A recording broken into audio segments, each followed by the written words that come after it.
Hello viewers, இன்றைக்கி நம்ம செய்ய போகிறது பாசிப்பருப்பு சாம்பார். தேங்காய் பால் ஊற்றி முதல்ல பாசிப்பருப்பை பச்சை வாடை போகிற அளவுக்கு வறுத்து எடுத்துக்கணும்.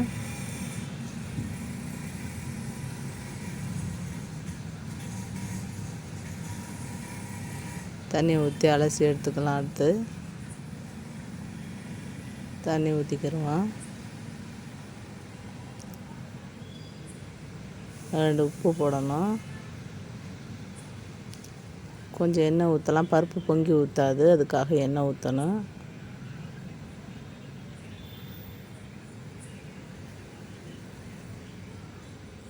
மஞ்சள்தூள் போட்டுக்கணும்.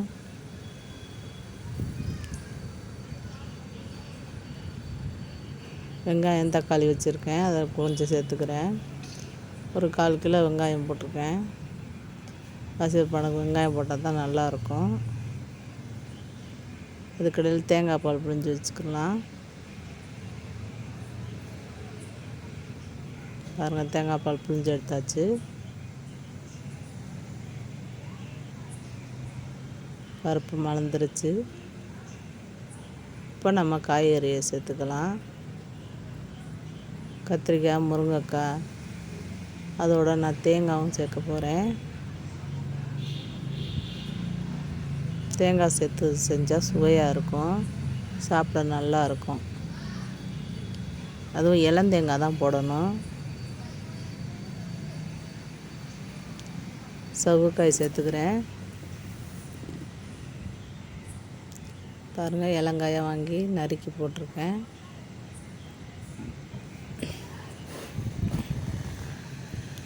உப்பு சேர்த்துக்கலாம்.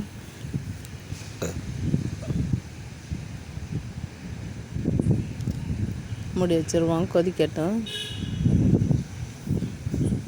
பாருங்கள், காய் வெந்துருச்சு. இப்போ தேங்காய் பாலை நம்ம சேர்த்துக்க வேண்டியது தான்.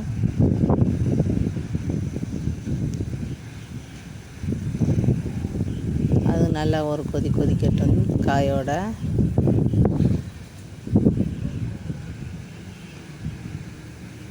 முடிச்சோன்னே தாளிப்போம்.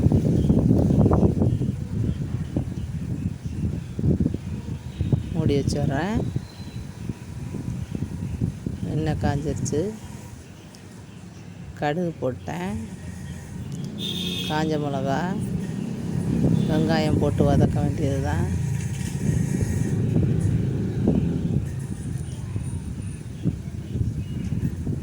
கருவேப்பிலை சேர்த்தாச்சு. கொஞ்சம் நல்ல பொன்னிறமாக வரணும். நல்லா வந்தோடனே தான் தாளித்து ஊற்றணும். கொஞ்சம் மிளகாப்பொடி சேர்க்கலாம்.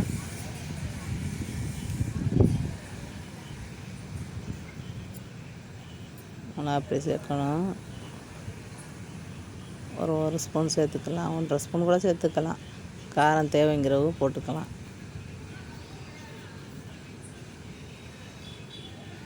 லேசாக வதக்கிட்டு தூக்கி ஊற்ற வேண்டியது தான். தூக்கி ஊற்றிடுவோம்.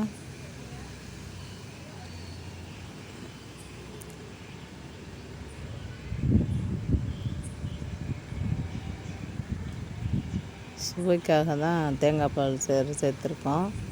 இது வெயிலுக்கு நல்லது, உடம்புக்கு. வெயில் காலங்களில் இந்த மாதிரி குழம்பு வச்சு சாப்பிட்லாம், காரம் இல்லாமல்.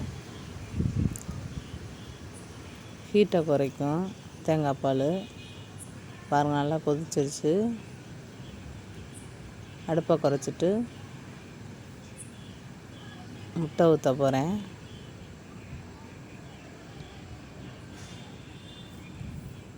முட்டையை பொரித்து கொடுக்குறவரை வெறுமனே இப்படி ஊற்றி கொடுக்கலாம் குழம்புல பிள்ளைங்களுக்கு.